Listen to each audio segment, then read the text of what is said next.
Donc aujourd'hui, ce que je vais faire, je vais vous présenter un peu les travaux qu'on réalise dans le laboratoire. Donc c'est à la fois des données qui sont déjà publiées ou des travaux qui sont en cours dans le laboratoire. Et donc l'idée c'est de vous montrer comment on peut utiliser les concepts qu'on a développés il y a 2 jours. Donc je parle des concepts, comment on peut s'en servir, mais aussi surtout les techniques dont je vous ai parlé. Donc je vous ai mis aussi ici en bas les gens qui ont vraiment participé dans ce travail. Et je voulais si vous dire que finalement c'est une équipe qui était assez très internationale, puisque ici donc Joaquin c'est un postdoctorant qui est mexicain, Alexandra elle est polonaise, Tuati donc il est français, franco-algérien, Larissa qui est biélorusse et Mohamed qui est aussi algérien. Et surtout qu'il y avait à la fois des biologistes expérimentalistes, comme Joaquin, Alexandra, Larissa, et des bioinformaticiens, donc Tuati et Mohamed. Et donc on a, pour faire ce type de travail, on a à la fois besoin des expérimentalistes, donc des gens qui font les expériences, et puis des gens qui les analysent et qui les exploitent. Donc, la plupart de ce travail a été réalisé quand j'étais encore au CIML, donc c'est le centre d'immunologie de Marseille-Rimini, qui est situé aussi dans la campus de Rimini, et depuis donc, septembre 2011, donc j'ai mis en place une équipe qui s'intéresse sur la génomique fonctionnelle, donc au THC, donc aussi à Marseille. Donc, j'ai divisé la présentation en deux parties. La première, donc, c'est un peu plus fondamental, c'est d'essayer de comprendre comment les gènes qui sont spécifiques dans le tissu, donc c'est cas dans le lymphoïde, sont régulés. Et en particulier, vous montrer comment on peut utiliser les données épigénétiques, ou en fait l'analyse de l'épigénome, pour en fait identifier des éléments régulateurs, donc dans ce cas les sénanceurs, qui sont régulés au cours du développement. Et dans une deuxième partie, en fait, on verra comment on peut aussi utiliser ces mêmes techniques, ces mêmes approches, pour mieux comprendre en fait, le mécanisme d'oncogénèse, donc en fait comment des cellules normales deviennent en fait cancéreuses. Okay. Donc en fait, quand on s'intéresse à la régulation des gènes, au niveau transcriptionnel, finalement, ça fait ce que je mentionne ici, c'est un ménage à trois, parce qu'en fait, il y a trois aspects qu'on doit adresser. D'une part, connaître que les facteurs protéiques, les facteurs de transcription qui sont exprimés dans la cellule sur laquelle on s'intéresse, qui peuvent être, eux, spécifiques de ces tissus, donc exprimés uniquement dans ces tissus, mais aussi ubiquitaires, donc ils sont exprimés partout, mais qui vont avoir un rôle très spécifique dans la cellule qu'on étudie. D'autre part, c'est les séquences cis-régulatrices, donc au niveau de l'ADN, et donc identifier les motifs qui vont être reconnus par ces facteurs. Mais comme on l'a bien décrit il y a 2 jours, ces facteurs ne peuvent pas fixer directement l'ADN, puisque cet ADN n'est pas toujours accessible, et en fait, donc, il faut inclure une composante au niveau de la chromatine, et donc c'est à travers les modifications épigénétiques qu'on peut étudier cet aspect-là. Donc à chaque fois, on doit finalement essayer d'intégrer ces 3 types ces 3 niveaux de régulation. Donc ça, c'était un rappel de ce qu'on appelle l'épigénétique. Donc c'est le phénomène qui détermine les différences phénotypiques entre les différents tissus du corps humain. Et donc ce que je vous disais auparavant, c'est que finalement on a autant d'épigénomes qu'il y a des tissus. Bien que donc toutes les cellules de notre organisme ont le même génome, chaque type cellulaire en fait contient son propre épigénome qui en fait, donc, comme on l'illustre ici, permet en fait de rendre accessible seulement un nombre limité de séquences régulatrices qui vont donc permettre d'exprimer un profil ou un ordre, un set, même, un set de gènes. Même si elle peut avoir plusieurs épigénomes, c'est lié par exemple dans plusieurs stades de développement. Ouais. Oui. C'est un truc variable qui. Donc je parle des tissus, mais même quand on rentre à l'intérieur d'un tissu, donc on va voir des détails. Il y a des variations aussi. Chaque stade de différenciation cellulaire peut avoir aussi son propre épigénome. Donc là encore, c'est un rappel de l'approche qu'on utilise pour analyser les modifications d'histones. Donc c'est la technique des chiffres. Donc je pense qu'il n'y a plus besoin de d'écrire à nouveau. Et l'idée, donc, juste pour rappel, donc on utilise un anticorps spécifique pour chaque modification d'histone qu'on veut étudier. Et ensuite, l'ADN, il est soit analysé sur plus ADN, donc ce qu'on appelle la technique de chip-on-chip, ou alors analysé par des approches de séquençage au débit. Dans ce cas, on appelle la technique chip-sec. Et je vous avais dit aussi que certaines de ces modifications corrèlent avec un état actif ou inactif des gènes et qui ont aussi surtout un profil très spécifique au niveau du génome. Et c'est un peu ça dont on va développer plus en détail. Et en particulier, donc, cette modification, dont on va voir plus dans la diapositive suivante, qui est la triméthylation de la lysine 4, qui normalement est plutôt enrichie au niveau du début du gène, donc des séquences promotrices. Mais on va voir que finalement c'est peut-être un peu plus complexe que ça. Donc ça aussi c'était un rappel. Donc à nouveau pour vous dire qu'il y avait des modifications qui sont enrichies dans les gènes actifs, donc les méthylations, la lysine 4, mais aussi les acetylations. Et de l'autre côté, il y a des modifications qui sont plutôt enrichies dans les gènes inactifs. Et comme je vous avais dit aussi avant, certaines de ces modifications, on va les voir plus en détail après, sont enrichies soit dans les promoteurs, soit dans les sénanceurs.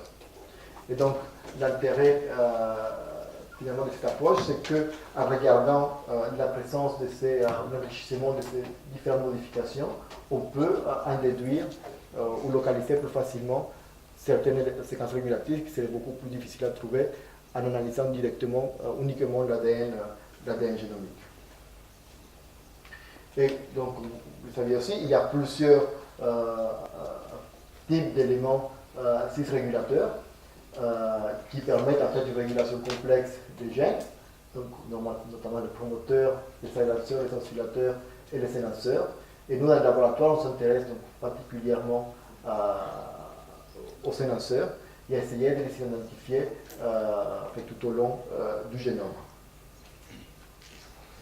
Donc, quand on avait commencé cette étude, donc, en 2007, donc il y a 5 ans, il y a cette étude qui était sortie dans la revue Nature, qui en fait montrait une approche finalement pour identifier ou pour distinguer des sénanceurs des promoteurs.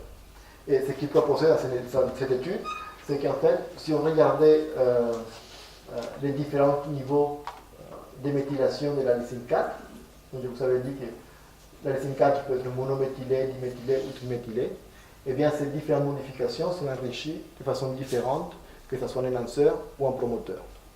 Donc c'est illustré ici de façon schématique.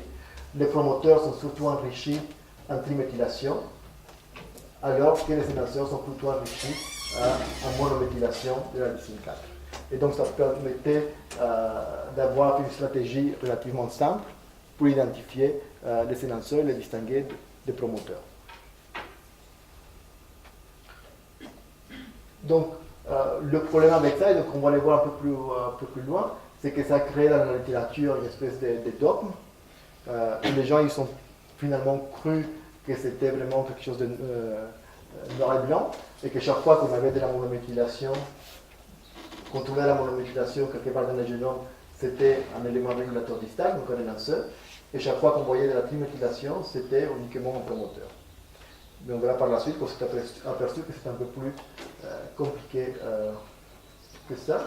Mais si on se tient à cette idée, ce qui est intéressant aussi dans cette étude, c'est que quand on regardait les nombres des séquenceurs qu'on pouvait identifier dans un tissu donné, en fait, les nombres étaient considérables et on trouvait, comme marqué ici, entre 35 000 et 45 000 énonceurs dans un seul tissu. Okay? Et en fait, quand on comparait des tissus différents, il y a très peu d'overlap de chevauchement entre les énonceurs qu'on trouve dans un tissu et dans l'autre. Donc ce qui veut dire, si finalement si on intègre ces données et qu'on imagine qu'il y a à peu près 200 tissus différents dans un organisme, c'est qu'en fait, il y a des millions de séquenceurs. Okay? Et si on compare ça avec le nombre de gènes, on peut dire qu'il y a entre 25 000 et 30 000 gènes, ça veut dire qu'il y a plusieurs séquenceurs pour un gène donné. Autrement dit, probablement, chaque gène en fait, est régulé par plusieurs énonceurs, peut-être dans le même tissu ou dans un tissu différent. Dans chaque tissu, ça peut être, un gène peut être régulé par des énonceurs différents. Donc, ce qui fait une complexité énorme qui est finalement cachée quelque part dans le génome et qu'il faut essayer de mieux caractériser. Et donc, j'ai montré dans cette diapositive un peu la vision qu'on a à l'heure actuelle, où donc une façon de voir les choses, c'est que finalement, les gènes qui sont ubiquitaires, c'est-à-dire qui sont exprimés plus ou moins de la même façon dans différents tissus, eh bien, ils sont souvent composés uniquement de promoteurs, et donc on va trouver de la triméthylation au niveau de ces gènes, et de façon similaire dans les différents tissus qu'on peut étudier. Par contre, un gène qui est plutôt tissu spécifique, et donc qui est soit pas exprimé dans certains tissus, exprimé dans l'autre, ou exprimé de façon différente, en réponse à différentes signalisations externes, eh bien ces gènes-là ont des niveaux variables de la triméthylation au niveau des promoteurs, mais aussi vont être associés à des énonceurs qui peuvent être actifs dans différents tissus. Dans ces cas, on peut imaginer qu'il y a un énonceur localisé ici qui va activer à un certain niveau ce promoteur, mais dans un autre tissu, c'est plutôt cet énonceur-là qui va être actif et qui va donner un niveau d'activation beaucoup plus fort au niveau de ces gènes. Okay? Et donc, dans le laboratoire, nous, on va essayer de comprendre cette complexité dans un processus de différenciation, c'est-à-dire regarder des cellules qui vont se différencier dans une voie donnée, donc qui vont donner un tissu donné, et voir comment ces différents énonceurs vont s'activer activer ou réprimer au cours du développement. Et pour ça, donc, dans le laboratoire, on s'intéresse en fait à la différenciation des lymphocytes T, donc surtout chez la souris comme modèle. Et donc, vous savez, donc, les lymphocytes T, c'est des cellules essentielles du système immunitaire. Et nous, on s'intéresse en fait à la phase précoce de la différenciation qui a lieu au niveau du thymus. Okay? Et on utilise en fait ce système parce qu'il est facilement caractérisable grâce à des marqueurs de surface. Donc on peut suivre le développement des lymphocytes chez la souris en analysant différents marqueurs de surface. Et il y a principalement deux qui sont très utilisés, c'est les marqueurs CD4 et CD8. Donc ce qui donne en fait à la fin, vous savez peut-être, donc des lymphocytes T qui peuvent être soit CD4, c'est qu'on appelle généralement des T helpers, je ne sais pas comment dire en français. Auxiliaire. Oui, auxiliaires. Et des T cytotoxiques, donc qui sont CD8 positifs. Donc je ne vais pas rentrer dans tous les détails de la différenciation, mais ce qui est important de retenir, c'est qu'en fait il y a trois grands stades. Un premier stade, en fait, où les cellules n'expriment pas ces marqueurs, donc elles sont CD4 ou CD8 négatifs, on les appelle double négatifs. Okay? Ensuite, ces cellules vont passer par une sélection, je ne rentrerai pas dans le détail, mais après cette sélection, quelques cellules vont pouvoir continuer et devenir des doubles positifs, parce qu'elles vont exprimer les marqueurs CD4 et CD8. Okay? Et ensuite, un nouveau niveau de sélection qui va permettre de séparer ces cellules en CD4 positifs ou CD8 positifs. Et au cours de ce processus de différenciation, ce qui est important, c'est qu'en fait, les cellules pour pouvoir exprimer des récepteurs de cellules T qu'on appelle les TCR, par un mécanisme qu'on appelle la combinaison BDJ, qui permet d'assembler en fait, ces gènes et de produire des TCR uniques dans chaque cellule. Et il y a en particulier donc, deux de ces gènes, donc le TCR bêta et le TCR alpha, qui sont réarrangés de façon spécifique à chaque stade. Et à la fin, donc, les cellules, que ce soit CD4 ou CD8, vont exprimer à la surface un récepteur TCR qui va permettre de reconnaître les antigènes. Okay. Donc ça c'est la base. Et nous, donc, on veut savoir quels sont les enhanceurs qui vont être actifs à ce stade et lesquels vont être actifs par la suite et comment ça va influencer la régulation des gènes. La dynamique. La dynamique. La dynamique. Voilà. Donc, premièrement, pour pouvoir étudier ces cellules, il faut pouvoir les isoler. Okay. Donc, on peut les isoler grâce aux marqueurs de surface, donc CD4 ou CD8, mais on peut aussi utiliser des stratégies dans lesquelles on peut arrêter la différenciation in vivo à certains stades. Et en particulier, donc, ici c'est illustré une souris sauvage. Donc ça, c'est les cellules du thymus des souris sauvages qu'on a analysées grâce à deux marqueurs, donc le CD4 et le CD8. Et donc vous voyez bien que la plupart, donc il y a quelques cellules qui sont double négatives. Et ensuite, donc la plupart en fait, elles sont double positives parce qu'elles s'expriment les deux marqueurs. Et ensuite, ces cellules-là se sont différenciées, certaines en CD4 ou en CD8. Donc quand on prend un thymus normal, on a une population hétérogène. Okay. Par contre, si on prend ici, donc ici l'image suivante, c'est des souris qui sont délétées par un gène qui s'appelle FRAG et qui est un gène essentiel pour le phénomène de recombinaison BDJ, dont je vous ai parlé tout à l'heure, et qui est essentiel à la production des chaînes TCR. Et en fait, ce qui se passe, c'est que ces cellules-là, puisqu'elles sont déficientes pour cette activité, eh bien, les cellules ne peuvent pas se différencier. Elles sont arrêtées au premier stade, qui est le stade double négatif. Et donc, quand on analyse ces cellules, elles sont toutes, en fait, double négatives. Donc, il n'y a plus ni le CD4 ni le CD8. Ensuite, on peut, en fait, tricher un peu, et on peut injecter, en fait, un anticorps qui s'appelle CD3, qui, en fait, se fixe sur ces cellules-là et leur fait croire qu'il y a un TCR à la surface. Donc, ça mime la présence d'un récepteur à la surface, et les cellules, justement, elles croient qu'elles sont ce récepteur, et vont se mettre à se différencier, et ils vont arriver jusqu'au stade suivant, donc une semaine après, et elles sont toutes double positives. Et tout ce processus se passe en fait in vivo. Donc on peut prendre des souris non stimulées, donc delta-RAG, ou delta-RAG c'est les 3 semaines après, qui sont double positives. Et donc l'intérêt de ça, c'est qu'on dispose d'un système propre dans lequel on peut analyser les cellules double négatives et double positives et les comparer entre elles. Donc on a utilisé ce système et on a fait en fait des expériences de chip-on-chip, de chip-seq, de transcriptome, avec les différentes modifications d'histones qu'on pourrait faire. Et ici, je vais me concentrer à deux de ces marques, qui sont justement donc, la monométhylation de la lysine 4 et la triméthylation de la lysine 4. Donc, je vous avais dit avant que la monométhylation est normalement trouvée dans les enhanceurs et la triméthylation dans les promoteurs. Okay. Et ça, c'était les dogmes qui étaient établis dans la littérature. Le problème, donc, là, la première chose qu'on a fait, c'est de regarder des gènes qu'on connaît bien. Donc ça, voilà, ce qu'on voit ici, donc c'est les différents profils par chip-seq de ces modifications, dans les doubles négatifs et dans les doubles positifs.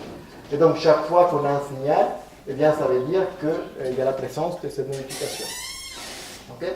Donc la première chose qu'on a fait, c'est d'étudier des gènes, en fait de regarder.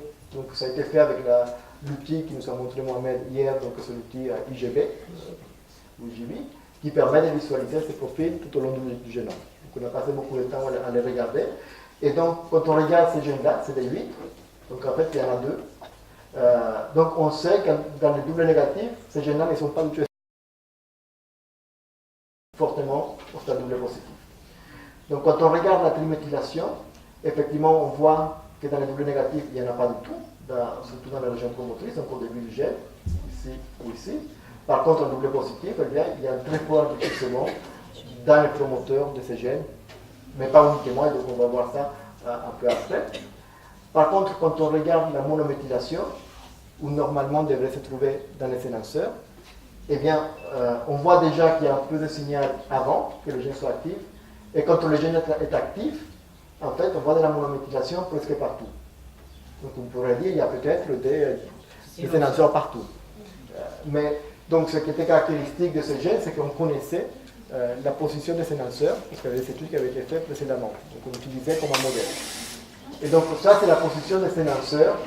Donc c'est les matrices régulateurs d'histoire qui sont identifiés.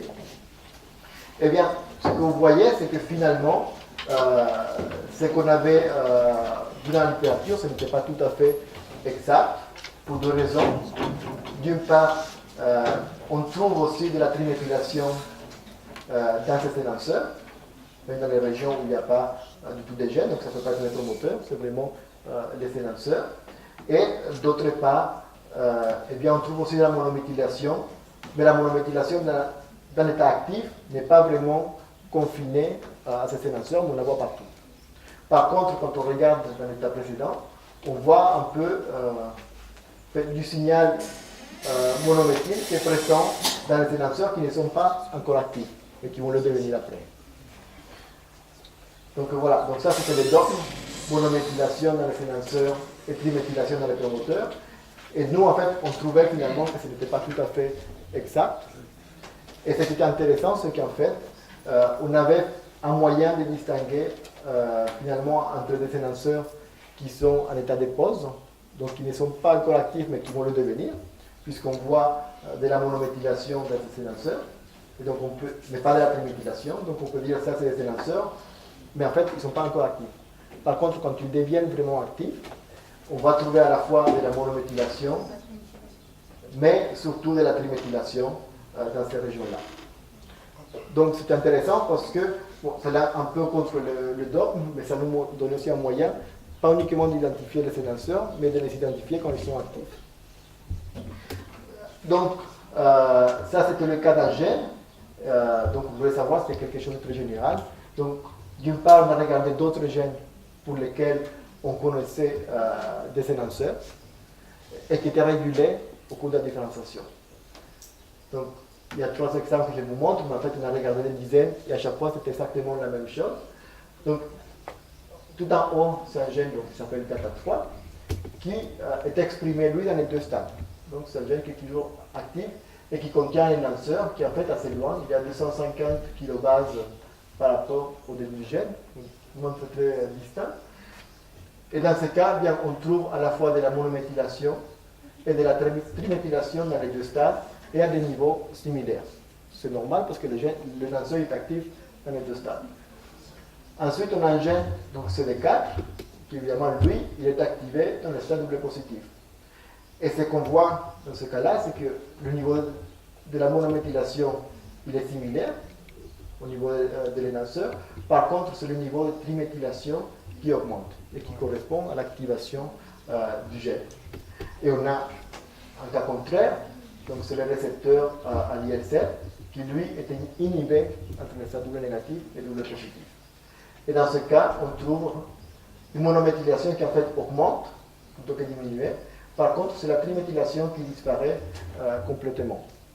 Donc à nouveau, la présence de triméthylation est vraiment un marqueur de ces sénanceurs actifs. Okay? Donc ça, c'était des observations visuelles où on n'a pas vraiment eu besoin de la bioinformatique. On a juste regardé avec donc, ce type d'outils à travers le génome, et on a trouvé des exemples qui nous parlaient, mais ça ne suffit pas, puisque c'est que des dizaines de gènes. Mais ensuite, ce qui est important, c'est de pouvoir le confirmer de façon globale en utilisant des analyses bioinformatiques et pouvoir conclure de façon plus objective. Donc, ce qu'on a fait dans cette étude, je pense que c'est un travail qu'a fait justement moi-même lui-même, c'est qu'on a pris toutes les régions du génome pour lesquelles on trouvait des enrichissements pour la monométhylation et dans les 2 stades. C'est-à-dire que la monométhylation ne changeait pas, c'était la même, et on appelait ça des domaines de monométhylation. Okay? Ensuite, on a regardé où ces régions se trouvaient dans le génome, okay, par rapport à quel gène se trouvait, et surtout si elles étaient associées à la triméthylation dans un stade ou dans l'autre. Donc on peut avoir 3 cas de figure. Soit il y a de la triméthylation mais il ne change pas, okay? Soit il y a de la triméthylation dans un stade spécifique. Donc on peut avoir 2 cas de figure, soit il y a une perte de la triméthylation, soit il y a un gain de la triméthylation. Okay? Donc on avait une collection d'un certain nombre de ces domaines et on a regardé si le gène qui était à côté, le plus proche, c'était un gène qui était plutôt induit ou plutôt réprimé. Okay? Et donc ce qu'on a trouvé, c'est que les régions qui perdaient la triméthylation étaient plutôt associées, donc en rouge, à des gènes qui étaient réprimés. Okay?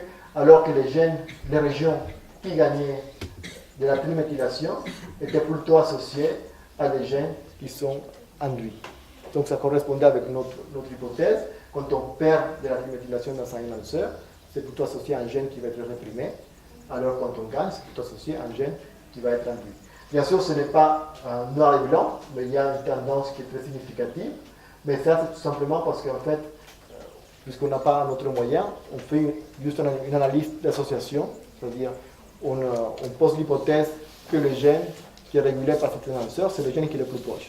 Mais vous le savez bien, en fait, un énonceur il peut se trouver finalement n'importe où par rapport à un gène. Et quand on fait cette analyse de façon globale, disons que dans la plupart c'est vrai, mais il peut y avoir des cas ou des exceptions où ce n'est pas tout à fait le cas. Donc, on avait analysé après de façon visuelle, on avait notre hypothèse, aussi de façon globale, et ensuite il nous fallait démontrer l'hypothèse de façon vraiment expérimentale. Donc pour ça, on a fait des expériences, des essais rapporteurs ou indicateurs. Donc je vous avais parlé de cette technique aussi précédemment. Dans ce cas, on a un promoteur, okay, qui est en amont d'un gène indicateur. Dans ce cas, c'était la luciférase. Okay, mais ce promoteur n'est pas actif en lui-même. Il lui faut un énonceur. Okay, et donc, en amont de ce promoteur, on va cloner des régions qu'on pense avoir une activité énonceur. Okay? Donc, on le voit ici, en fait, ça c'est la construction basique où il y a uniquement le gène indicateur, donc il ne va pas de signal. Si on met un promoteur, seulement le promoteur, il y a un certain signal, ce qui n'est pas très fort, et ensuite on va tester des activités énonceurs ou activatrices de ce promoteur. Donc, comment on a choisi ces régions? Donc, justement, on a utilisé notre stratégie. On est parti de l'hypothèse que s'il y a de la monométhylation et de la triméthylation, il y a plus de chances que ce soit un énonceur actif. Okay?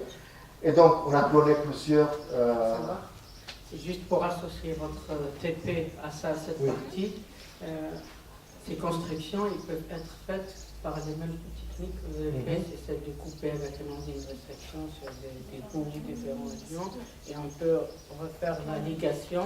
Donc vous aurez donc votre gène de luciférase et la promoteur, et les différents énonceurs, vous pouvez construire une petite bibliothèque des énonceurs connus et attacher à chaque fois et faire l'expérience. Donc c'est la même chose que, c'est la même technique un peu. Juste pour la petite histoire, j'ai bien compris, le clonage n'a pas très bien marché.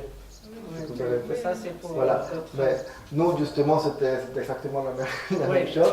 Au début, ça n'a pas marché, mais après, même au début, refaire. Parce qu'en fait, quand on avait soumis l'article, ils nous ont justement demandé de faire ce type d'expérience, dont les reporters essaient, pour vraiment démontrer l'hypothèse. Donc il fallait faire des clonages, il y avait beaucoup de clonages à faire, et on n'avait que 3 mois pour le faire. Parce que normalement, quand on soumet un article, on a un temps limité pour répondre aux questions. Eh bien, mais le clonage, justement, ne marchait pas. Et on a passé presque 2 mois à faire des clonages jour et nuit, et ça ne marchait jamais. Je ne sais pas pourquoi. Et après, heureusement, à la fin, ça s'est mis quand même à marcher, et on a eu les résultats. Donc, juste pour dire que c'est parfois normal que le clonage ne marche pas, il ne faut pas désespérer. Donc, comme je vous ai dit, on a choisi des régions qui avaient soit les 2 marques, soit uniquement la monométhylation, et on a comparé à l'activité de ces sénanceurs potentiels dans une cellule, donc la lymphoïde.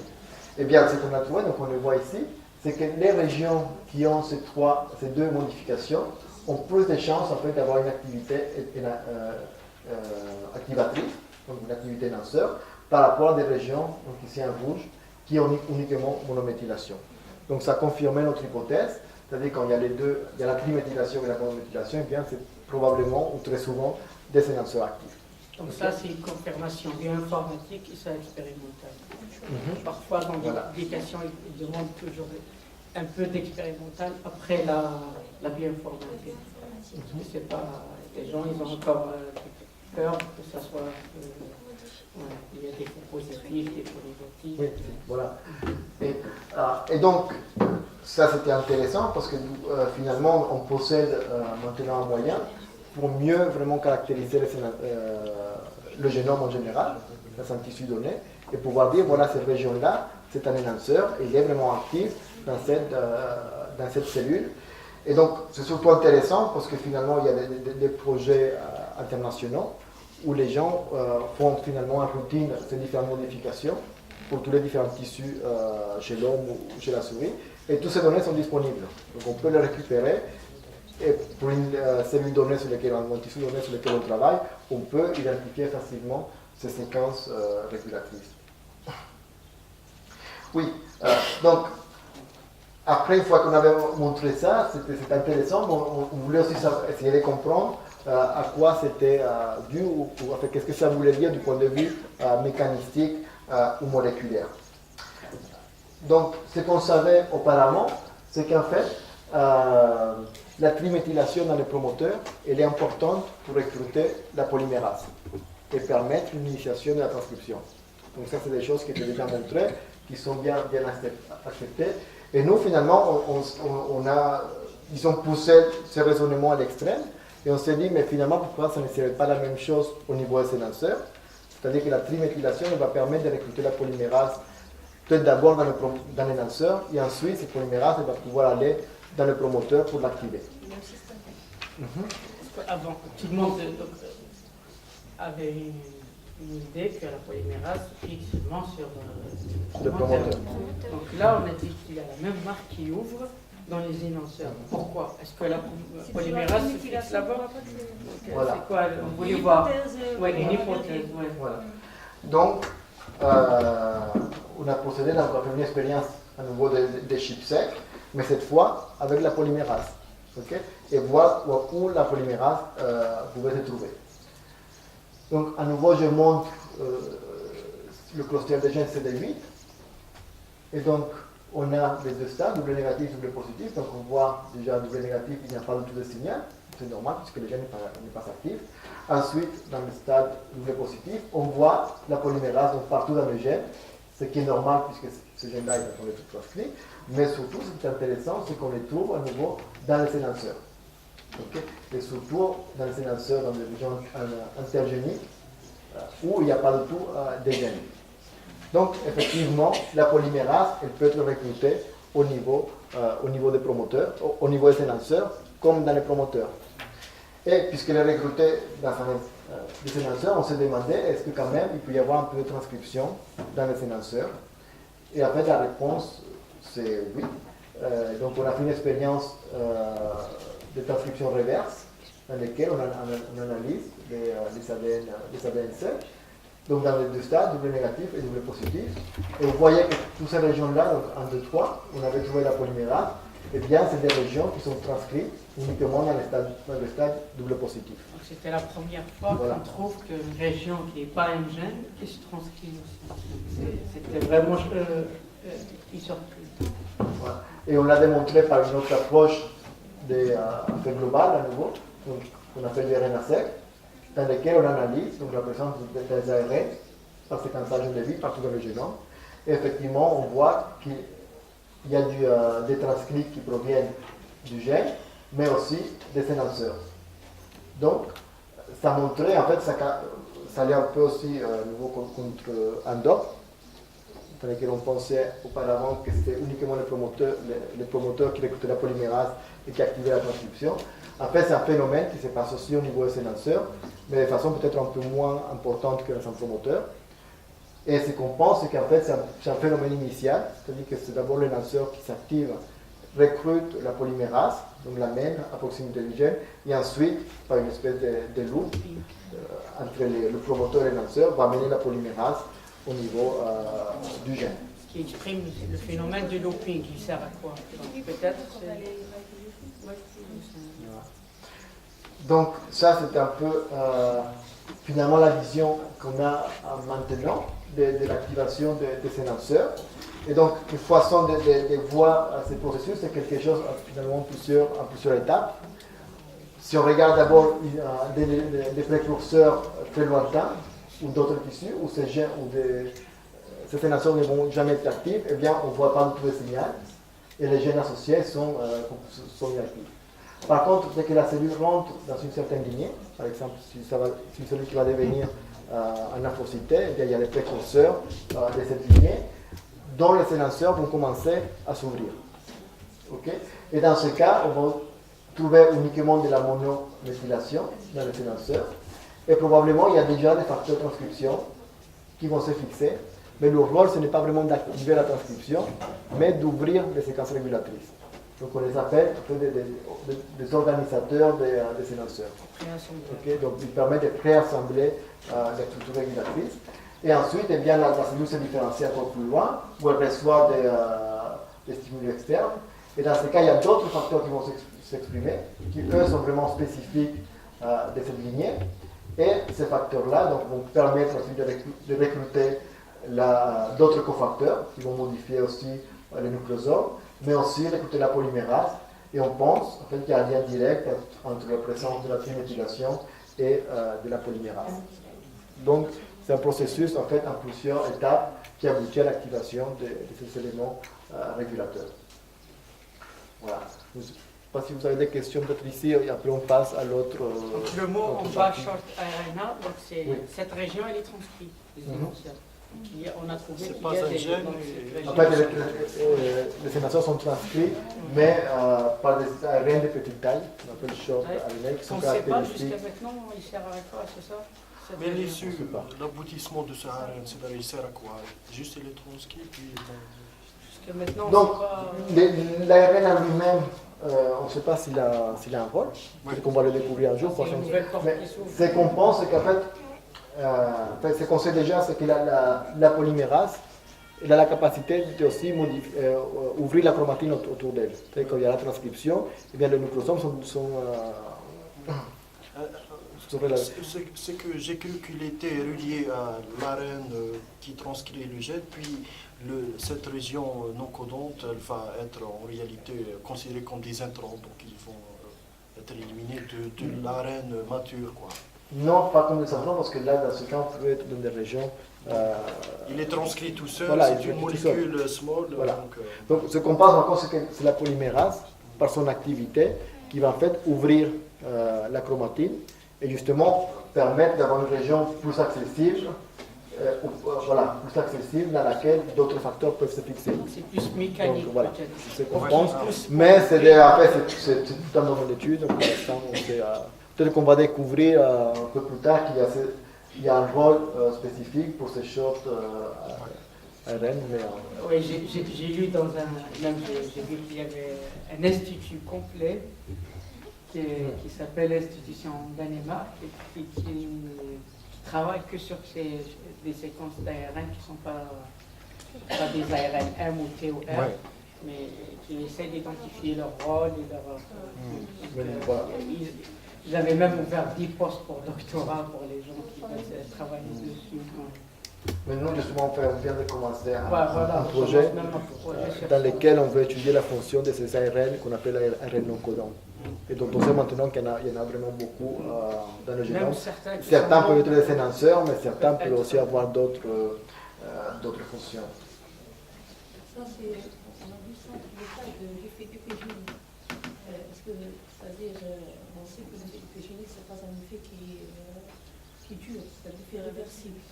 Donc, est-ce qu'on peut considérer que cette activation des gènes, donc, elle est arbitraire des conditions bien déterminées ou c'est une condition qui est, c'est-à-dire cette activation, elle va se propager d'une génération à une autre? D'une cellule à une autre. Oui. En fait, les deux choses sont vraies. D'une part, c'est en fait, une information qui va être transmise d'une cellule à une autre, mais aussi c'est un phénomène qui peut être réversible, ou qui est dynamique. Et donc on a vu au début des exemples où il y a des gènes qui s'activent ou se répriment, et donc il y a des gens, soit il y a l'apparition, soit il y a la disparition de cette masse. Donc c'est quelque chose à la fois dynamique, mais aussi stable dans certains cas, parce qu'une fois que ces cellules deviennent des cellules T matures qui vont aller dans le sang,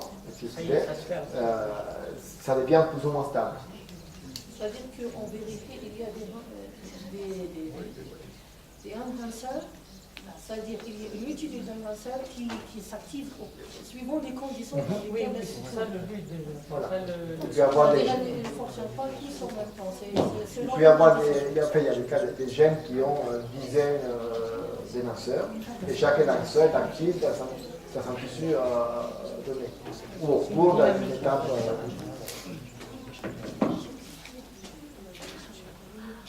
Donc, voilà, donc on passe à la deuxième partie, où on va en fait, essayer d'utiliser cette approche pour mieux comprendre en fait, l'oncogenèse, surtout dans le cas de leucémie.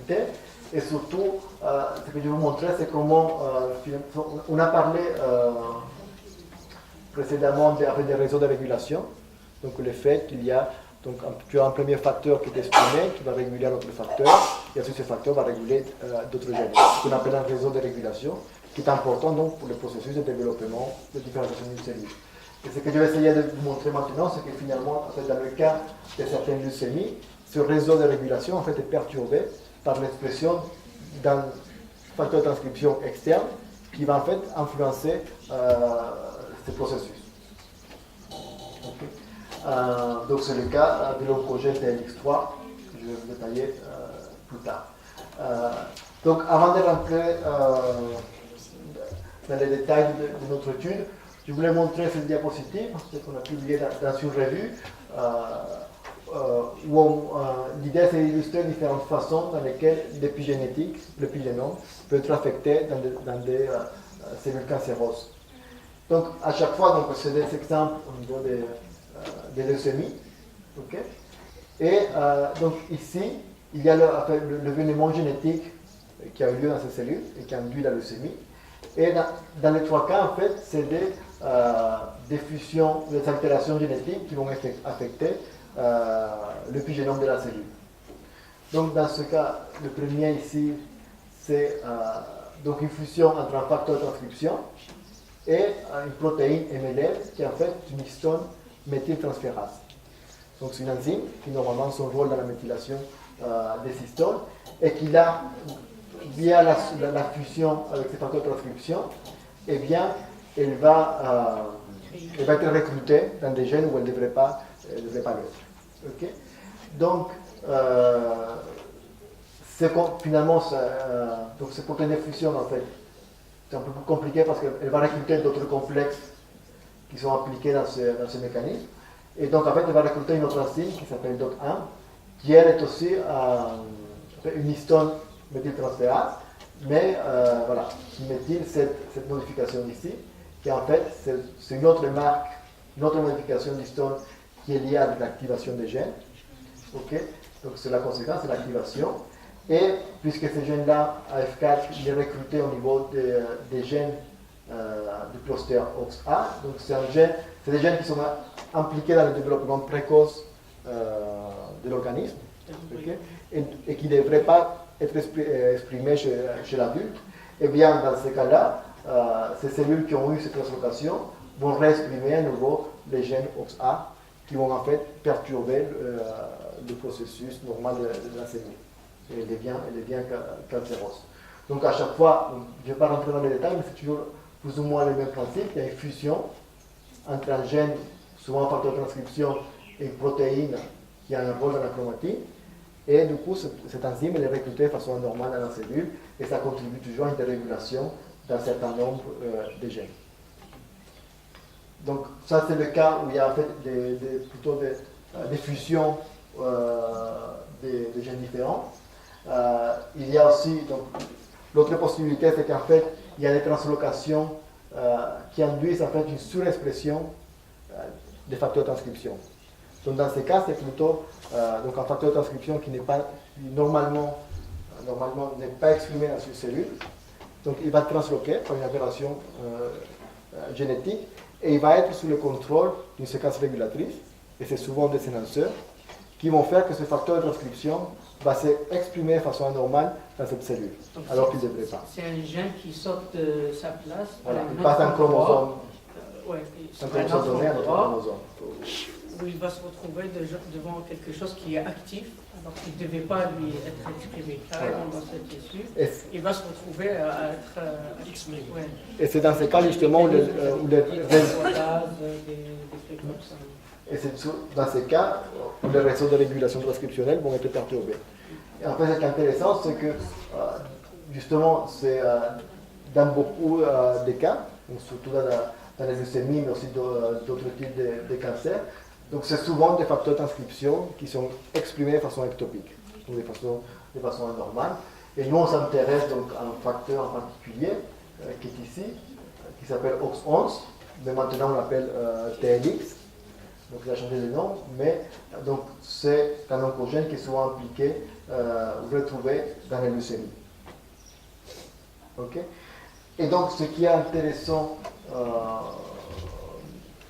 dans ce cas, c'est qu'en fait quand on regarde, on étudie ces leucémies, on s'aperçoit d'un phénomène qui est assez frappant, c'est que en fait, donc ici c'est la différenciation des lymphocytes.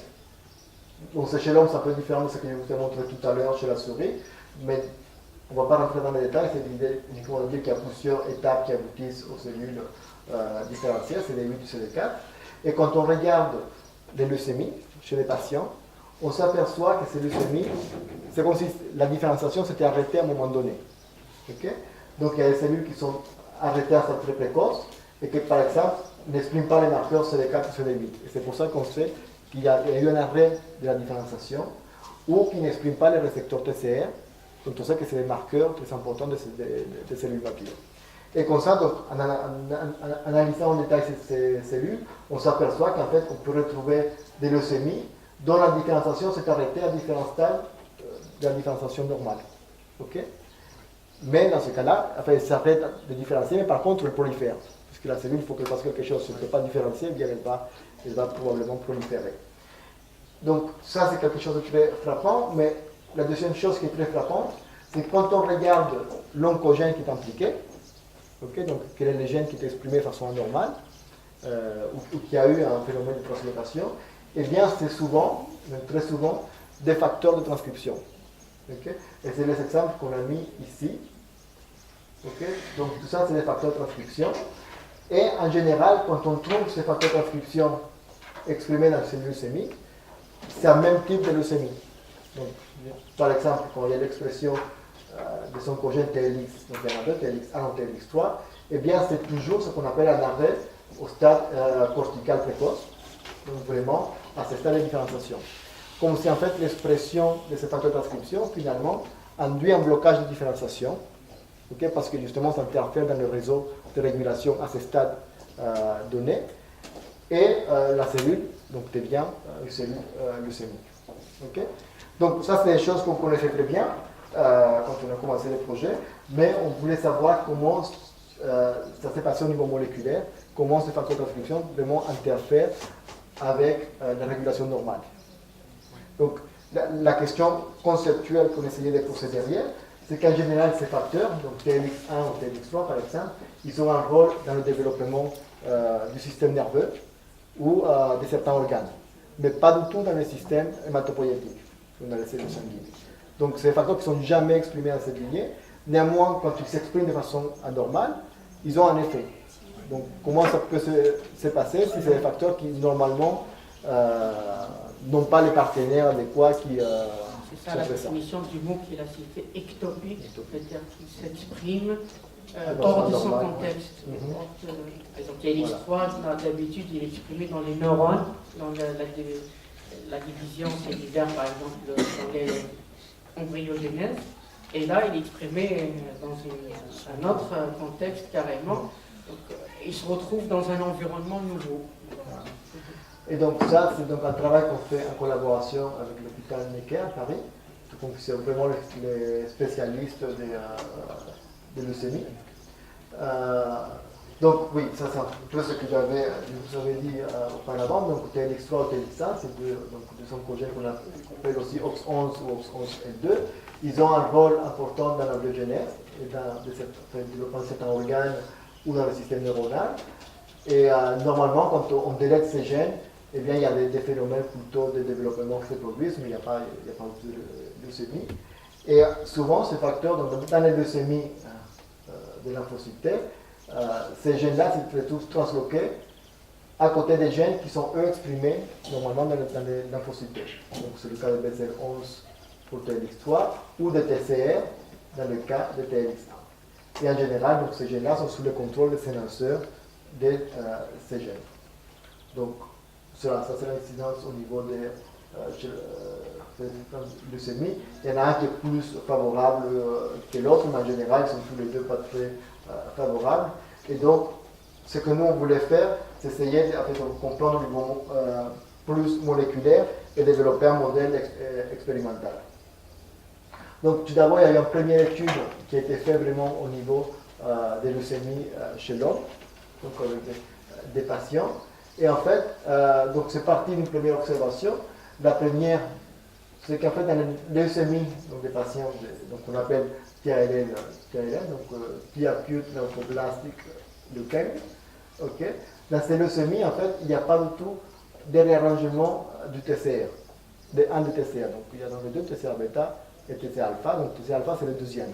Et dans ces leucémies-là, eh bien, il n'y a pas du tout de réarrangement de ce TCR. Et donc, c'est de là qu'est sortie l'hypothèse que ces cellules-là devraient être bloquées au stade où le TCR devrait normalement s'exprimer. Ok. Donc, puisque c'était un facteur de transcription, ils ont essayé de voir si ces facteurs-là pouvaient se fixer au niveau de l'énonceur du TCR alpha, donc l'élément régulateur du TCR alpha. Parce que l'hypothèse, c'est peut-être que s'il se fixe au niveau de cette séquence, eh ben, il va bloquer l'expression de ce gène. Okay. Donc pour ça, au départ, on utilisait des lignées issues des leucémies. Et donc c'est intéressant parce qu'on disposait à la fois des lignées qui expriment, qui sont issues des leucémies avec une translocation TLX1. Et donc c'est ici la première allèle-C. Et il y a d'autres leucémies qui ont une translocation TLX3. Okay, donc vous pouvez distinguer les deux. Et après, il y a des leucémies qui n'ont plus des deux translocations. Donc, on a fait une expérience de chips dans lesquelles on a utilisé des anticorps TLX1 ou TLX3, et ensuite, simplement par PCR, on a regardé s'il y avait un enrichissement au niveau des énonceurs. Okay? Et donc, on trouvait que la lignée ALLC, qui exprime TLX1, est bien fixe TLX1 au niveau de l'énonceur alpha. Donc, c'est l'énonceur du TCR alpha. Par contre, la lignée des 41, qui exprime TLX3, fixe TLX3 au niveau de l'énonceur du TCR alpha. Pas seulement elle est fixe, mais quand on regarde l'expression de ces gènes, donc ce gène est un peu complexe, donc il y a des parties des gènes qu'on peut étudier, donc le C alpha ou TEA, CE alpha, peu importe. L'important c'est quand on inactive, là on regarde l'expression du gène lui-même, et quand on inactive TLX1 par des approches de SH-RNA, on va faire knockdown de TLX1 ou de TLX3, on voit en fait un gain d'expression du TCR alpha dans les deux cas. Donc, on montrait qu'en fait, TLX1 ou 3 se fixe sur l'élément régulateur TCR alpha et que l'expression de ces gènes dépend de TLX. Okay? Et ça, c'est assez frappant parce que je vous ai dit, TLX, normalement, ne doit pas réguler ce gène, puisque le TCR alpha il est exprimé uniquement dans la lignée lymphoïde et que le TLX ne sont normalement jamais exprimés dans la lignée lymphoïde.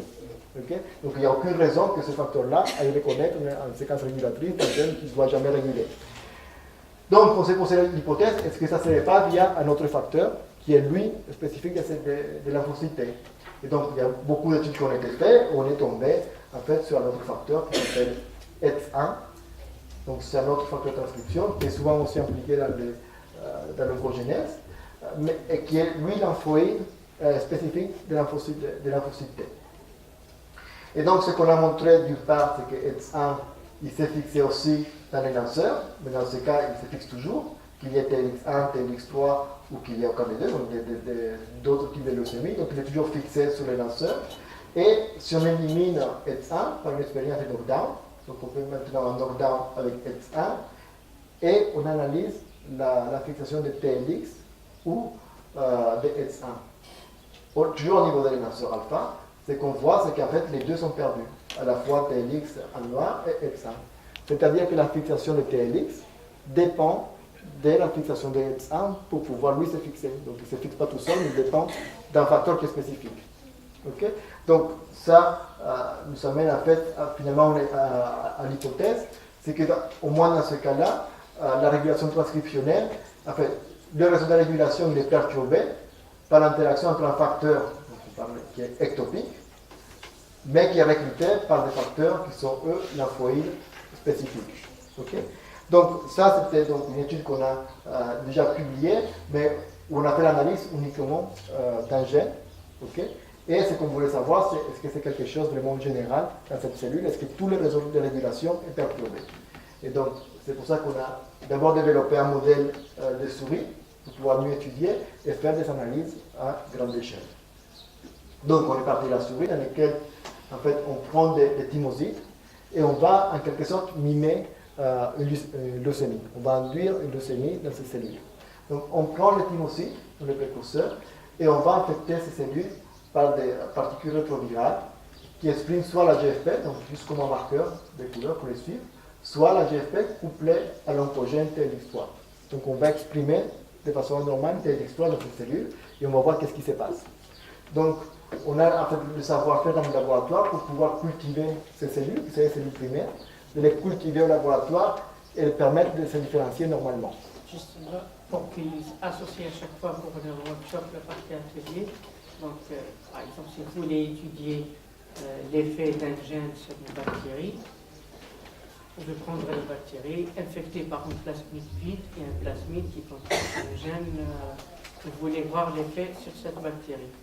On fait presque la même chose, avec presque les mêmes techniques. On prend la cellule, on infecte avec pas un plasmide là, c'est un vecteur viral qui contient, soit il contient rien pour voir le contrôle, et soit il contient un gène de TLX3. C'est la même technique que vous pouvez appliquer avec les plasmides dans votre cellule vos gènes d'intérêt. Est-ce qu'on est sûr qu'il soit exprimé lorsqu'il est intégré? Comme le plasmide, vous avez des contrôles.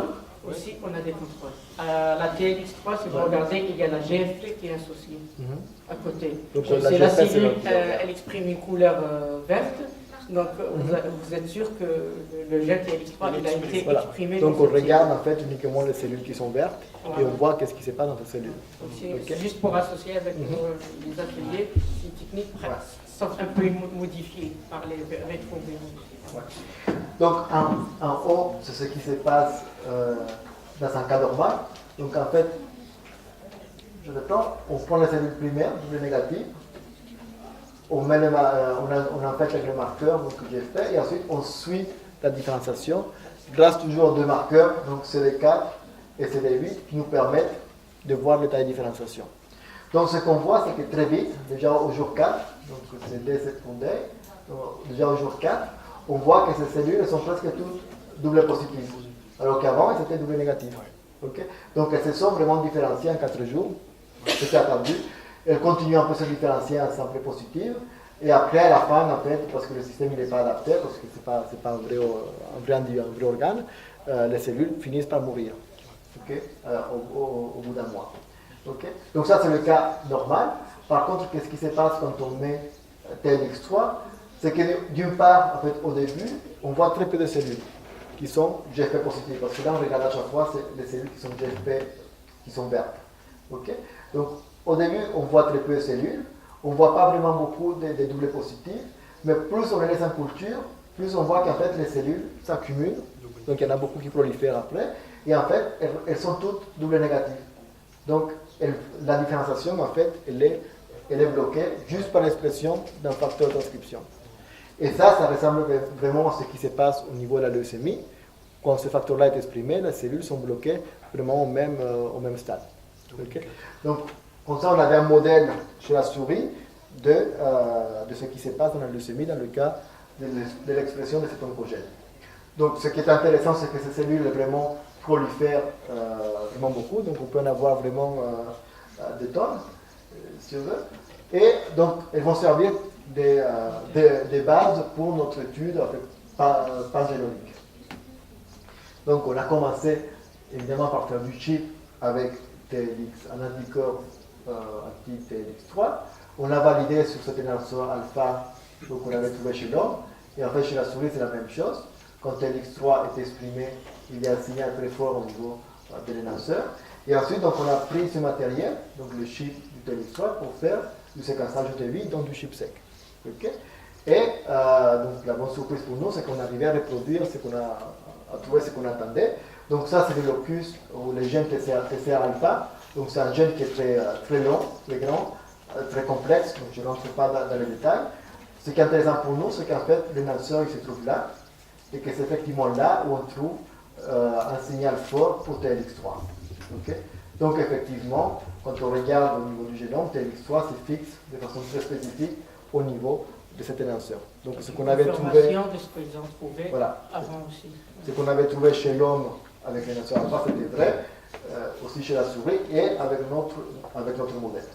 Donc l'expérience, on peut dire qu'elle a marché. Donc oui, ce qui est aussi intéressant, c'est qu'en fait, une fois, on a des moyens pour isoler toutes ces régions où il y a un signal significatif de TLX3, donc on appelle ça des pics, parce que ça fait une espèce de pics, et donc on a des algorithmes qui permettent de détecter tout au long du génome ces régions-là.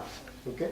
Ensuite, ces régions, donc des pics, on peut voir quelle est leur distribution dans le génome, et on peut séparer donc, le génome en trois grosses parties, des régions qui sont autour du TSS, donc le TSS c'est le Transcriptional Start Site, donc en gros c'est le promoteur. Okay? Des régions intergéniques et des régions géniques. Donc, génique c'est le gène lui-même, et intergénique c'est tout ce qui n'est pas ni promoteur ni gène. Ça sous-entend. Voilà. C'est des énonceurs peut-être. Des énonceurs potentiels. Donc ce qui est intéressant, c'est quand on regarde avec ce facteur de transcription TLX3, où il se trouve, en fait, dans la plupart des cas, il se trouve dans les régions intergéniques ou même dans les gènes, mais pas dans les promoteurs. Dans les promoteurs, c'est vraiment très peu. Donc, en fait, donc une centaine qui sont vraiment réprimés. OK? Et ensuite, on peut, par différentes approches, essayer de voir quels sont les types de gènes qui sont dérégulés. Donc, je pense que moi-même, j'ai parlé de David. Ensuite, on peut mettre la liste des gènes et il nous dit quel type de fonctions sont sous-représentées. Donc c'est quelque chose qu'on a fait aussi, mais il y a aussi une autre approche qui s'appelle GSEA, donc à nouveau c'est un site aussi qui est accessible, qui veut dire Gene Set Enrichment Analysis. Donc ça marche de la façon suivante, on a notre liste de gènes qu'on veut étudier et on va en fait la comparer à des profils d'expression des différents tissus. Donc, dans ce cas, en fait, on a pris le profil d'expression de tous les tissus chez la souris comparé aux cellules T. Donc, sans rentrer vraiment dans les détails, ce qui est important, c'est qu'en fait, à gauche, on a tous les tissus, donc en rouge, et en bleu, on a les gènes qui sont plutôt exprimés dans les cellules T. Et s'il y a une corrélation d'un côté ou de l'autre, on a un signal, donc la courbe verte, qui nous dit avec quoi notre liste de gènes est corrélée. C'est vraiment simple. Et donc, en gros, ce que ça nous montre, c'est que les cellules qui sont surexprimées sont plutôt corrélées à des gènes qui sont exprimés dans d'autres tissus, mais pas dans les cellules T. Donc, c'est des gènes qui sont anormalement exprimés. Et ça, on le voit ici. Donc, ça, c'est l'expression dans tous les tissus par rapport aux cellules T. Donc, plus c'est rouge, plus c'est fortement exprimé. Et en fait, donc, vous voyez que c'est plutôt bleu dans les cellules T, parce que c'est des gènes qui sont plutôt exprimés ailleurs. Et en général, donc ça c'est l'analyse qu'on a fait avec David. J'ai juste pris les types de gènes qui sont impliqués. Et vous voyez qu'en fait, ces gènes qui sont upregulés, c'est plutôt des gènes qui sont impliqués dans la prolifération de cellules, donc le cell cycle ou la signalisation P53, ou même des gènes vraiment directement impliqués dans le cancer. Et c'est ces gènes-là qui sont oprégulés. Donc ça c'était un peu attendu parce que c'est ce qui se passe dans une cellule cancéreuse, il y a l'esprit des gènes qui sont impliqués dans la prolifération de la cellule parce que ça nous permet de proliférer, de se diviser beaucoup plus vite. Ce qui était un peu plus intéressant pour nous, c'est de regarder les gènes qui étaient réprimés. Et dans ce cas, on voit en fait la corrélation inverse. On voit que c'est plutôt corrélé avec les gènes qui sont normalement exprimés dans les cellules T. Okay? Donc on le voit ici, c'est plutôt rouge au niveau des cellules T. Okay? Et donc, c'est en fait des gènes qui sont importants pour la cellule T, pour la différenciation et le développement de ces cellules. Et quand on regarde sur David, en fait, on voit qu'on sort des choses qui sont vraiment spécifiques des cellules T, comme le signaling via le récepteur de cellules T, donc c'est vraiment spécifique des cellules T, ou des choses plutôt impliquées avec la lignée hématopoïétique. Et c'est quand on regarde plus en détail des gènes qui sont très importants pour ces cellules. Pour faire un peu simple aussi, TLX3 il a touché certains gènes, et lorsqu'il les a touchés, certains ont été surexprimés, les autres ont été réprimés.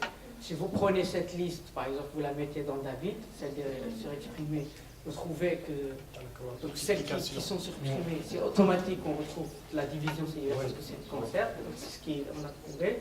Et ceux qui ont été réprimés, voilà, c'est plus dans la différenciation, c'est ce qui explique pourquoi au début, chacun il s'arrête à certains stades. Donc ça c'est David, j'ai parlé d'hier, c'est qu'est-ce qui vous donne David, c'est un truc très intéressant. Bon, ça c'est juste un exemple qu'on peut sortir aussi directement de David. Donc quand on voit par exemple ici qu'il y a le T-cell receptor signal passe qui est affecté, on peut en fait cliquer sur cet onglet et donc on a l'image suivante, puis en fait c'est tous les pathways de signalisation et on a mis en rouge les gènes qui sont réprimés, qui sont directement des cibles de TLX3 et donc vous voyez qu'il y en a quand même pas mal et surtout tout au début de la signalisation. Ce qui nous permet de dire que puisque ces gènes-là sont réprimés, c'est vraiment probablement ça qui bloque vraiment la différenciation. Donc, on était content de ça parce que ça allait vraiment dans l'hypothèse de comment on comprend la leucémie, mais ça ne nous disait toujours pas comment TLX3 est recruté au niveau de ces gènes et pourquoi ces gènes-là sont vraiment réprimés. Donc, je vais passer vite sur ça. C'est qu'on on voulait confirmer au niveau épigénétique que vraiment les régions fixées par TLX3 étaient affectées du point de vue épigénétique. Donc on a regardé par exemple ici, oui, c'est la triméthylation. Donc on sait qu'il se fixe à la fois qui est présente au niveau promoteur des sénateurs actifs. Et on voit que pour les gènes qui sont oprégulés, les régions qui fixent TLX3 dans les sénateurs ou dans les promoteurs vont en fait gagner de la triméthylation, donc il y a plus de triméthylation que dans les cellules normales, et vice versa, pour les gènes qui sont réprimés, en fait, on a une diminution de la triméthylation dans les sénateurs et dans les promoteurs. Donc, ceci pour dire qu'en fait, ce n'est pas parce que le facteur de transcription il va se fixer qu'il va forcément y avoir une activation. En fait, ce qui se passe, c'est qu'il y a une dérégulation.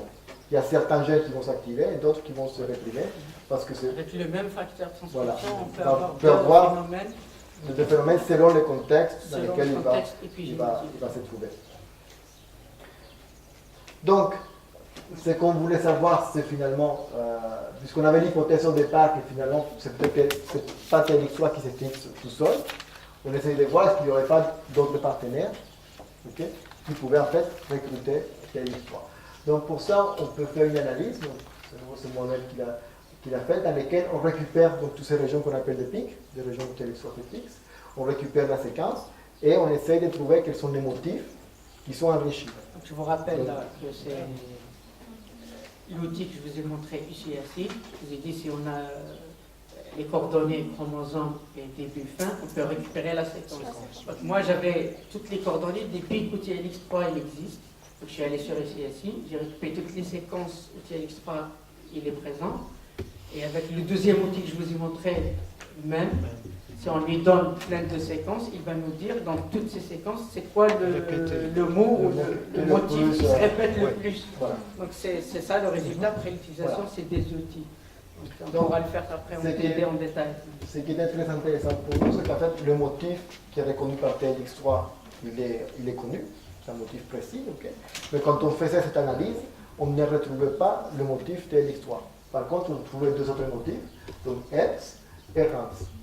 ok. Et justement, ces deux motifs sont reconnus par des facteurs, donc Hertz et Rance, qui sont spécifiques des lignées lymphoïdes. ok. Donc, l'hypothèse, c'est finalement ce qu'on avait déjà dit au début, c'est que TLX3 il va être recruté par ces deux facteurs. Surtout pas directement, mais via deux partenaires. Il Donc- a besoin de l'aide de. Donc, pour essayer de démontrer cette hypothèse, on a fait à nouveau du chip-sec, cette fois avec RANS1 et RANS1. Et on voit surtout la distribution de RANS1, donc à droite, qui est assez similaire de celle de TLX3. Mais surtout, donc ensuite, à nouveau, on a regardé des exemples, des régions où on connaissait des énonceurs. Et on voit qu'à chaque fois qu'il y a des énonceurs, en fait, il y a les trois facteurs qui sont fixés exactement au même endroit, TLX3, RANS1 et RANS1. ok. C'est à chaque fois tous les trois qui sont même aussi au niveau de l'énonceur alpha. Donc effectivement, ils peuvent se fixer tous les trois au même endroit, mais à nouveau, ça c'était les exemples, et on voulait le regarder de façon globale. À l'échelle. Donc, qu'est-ce qu'il a fait Mohamed? Il a pris toutes les régions dans lesquelles on avait identifié TLX3, ok. On a récupéré un peu les régions autour, et on a en fait représenté l'enrichissement, donc le niveau de fixation de ces facteurs, avec un code couleur. Donc, on est parti du centre du site de fixation, et plus c'est rouge, plus le facteur se fixe.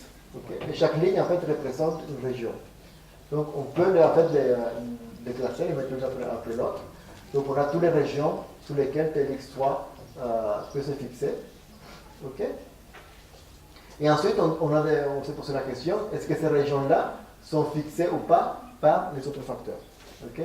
Et ce qu'on voyait ici globalement, c'est qu'en fait, la plupart des régions où il y a TLX3, donc presque 2 tiers, sont aussi fixées à la fois par X1 et par RANS1. ok. Donc, Juste c'est pas. la petite partie, la première, on dit X3, il se fixe tout seul, parce qu'il se fixe aussi dans les Oui, il y régions a des naturelles régions, qui le. Hmm. Ils n'ont pas eu de Voilà. Voilà. C'est ces régions naturelles qui, à chaque fois, il se fixe, il a un motif là-bas. Mhm. Et les autres qui sont nouveaux, ouais, c'est les plus intéressants.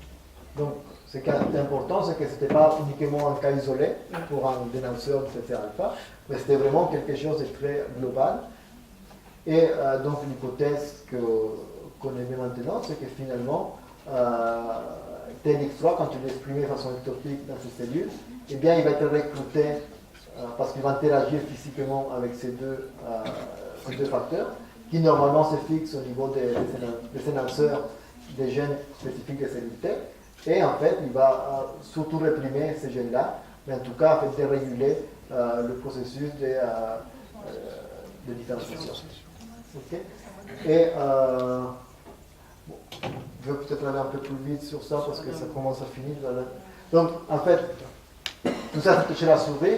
Donc, on a voulu savoir si effectivement faire revenir chez l'homme et voir si dans des vraies leucémies c'était le On va même faire phénomène. la même expérience Voilà. que chez l'homme maintenant, avec des vrais patients. Donc là, on est parti des leucémies des patients en fait, qui sont assez difficiles à voir, mais on avait des quantités suffisantes quand même. Et donc là, c'est le chip sec au niveau de TC-alpha. Donc on voit à nouveau qu'il y a une fixation de TLX3 dans les lanceurs alpha dans les leucémies. Et en fait, on a fait une étude un peu différente dans ce cas-là. On a regardé une marque de répression, qui est la lysine 27, toujours au niveau des leucémies chez les patients.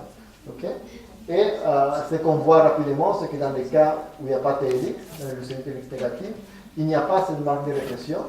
Mais par contre, quand TLX est présent, on a cette marque de répression tout au long du gène TC-alpha.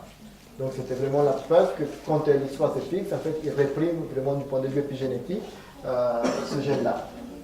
Et si on regarde en fait les cibles de TLX3, chez l'homme, on retrouve la même chose que chez la souris, donc soit des gènes impliqués dans le signaling des cellules T, soit dans des choses plutôt impliquées dans le cancer. Mais dans ce cas, puisqu'on ne peut pas comparer avec des cellules humaines normales, on ne peut pas savoir lesquelles sont vraiment uprégulées ou downrégulées directement par rapport aux cellules normales, puisqu'on ne peut pas extraire le thymus de quelqu'un, en tout cas pour l'instant. Et en fait, je vite sur ça. Par contre, on ne peut pas comparer avec les cellules normales, mais on peut comparer toutes les leucémies entre elles. Donc on a récupéré à nouveau des données qui sont disponibles, où il y a des centaines de leucémies qui ont été analysées du point de vue du transcriptome. Et si on regarde uniquement les cibles directes des TLX, donc là où ce TLX est fixe, on voit qu'en fait, la plupart de ces gènes sont altérés, donc ce soit downrégulés par rapport aux autres leucémies, soit uprégulés. Mais en tout cas, c'est souvent des gènes qui sont affectés du point de vue transcriptionnel. Je passe, on trouve en fait le même motif attendu, ETS et RANS, mais on trouve aussi un autre motif, on ne s'attendait pas, HSF, qu'en fait on est en train d'étudier maintenant, mais voilà, c'est une autre voie maintenant de recherche. Et voilà, et cette dernière diapo, pour vous dire que finalement, ce qu'on a trouvé dans les leucémies semble être plutôt un phénomène assez général dans d'autres types de cancers. Donc par exemple dans le cancer de la prostate, où il y a souvent des gènes de la famille X qui sont impliqués. Donc dans ce cas, c'est un facteur qui s'appelle ERG, mais qui est de la même famille de X, qui en fait, finalement, c'est le même processus qui se passe. Et dans ce cas-là, dans le cas de leucémie aiguë promyélocytique, le complexe en fait, qui est transloqué, donc RAR-PME, est recruté en fait par un autre facteur, donc PI1, qui est aussi de la famille X. Et donc à chaque fois, c'est vraiment le même, semble être le même processus. Donc un facteur ectopique qui est exprimé et qui est recruté par un facteur spécifique. Donc voilà, la conclusion rapide. Donc on peut définir l'activité de ces lanceurs grâce aux modifications d'histones. Et donc ça c'est un outil important parce que ça nous permet maintenant de caractériser vraiment de façon fonctionnelle le génome. Et puis avec ces approches, donc, on peut étudier vraiment des réseaux de régulation qui sont altérés grâce, via l'expression des facteurs oncogéniques. Donc voilà.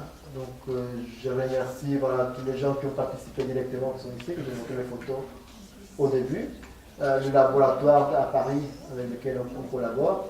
Et puis, donc, surtout la plateforme de séquençage qui est au THC, avec laquelle donc, on a pu faire toutes les expériences de chipset.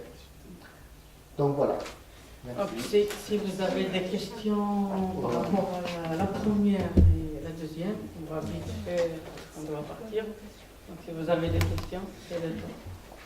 Ça va? Il n'y a personne qui veut poser. Non, si, je voudrais en parler beaucoup plus sur des notions généraux sur l'épigénétique de la première conférence. C'est que je voudrais savoir, en tout cas en mettre clair sur est-ce que la dominance, lorsque un organisme reçoit un allèle des deux parents, enfin de la mère et du père, est-ce qu'on pourra se prononcer la dominance ou la récessivité d'un allèle par rapport à l'épigénétique? Parce que vous avez dit la dernière fois, lorsqu'un allèle est mutilé alors que l'autre non, la mutilation va réprimer cet allèle-là. Donc la dominance, elle pourra être expliquée par ça. Par l'épi. Oui, on connaît le génome. Et ensuite, donc, la biologie, elle contient un allèle qui vient de l'un ou de l'autre. Oui. Okay? Et justement, on essaye de voir si des changements au niveau génétique, comment ils influencent sur l'expression, voilà, le caractère phénotypique. Voilà. Oui. Et c'est la même chose au niveau de la variabilité chez l'homme. Oui. Donc, c'est tout un champ de la recherche qui se développe.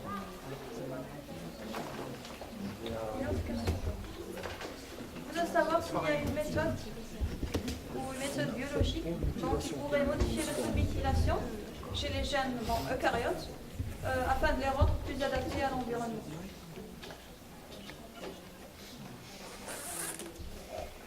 Des modifications génétiques qui pourraient les rendre plus adaptées.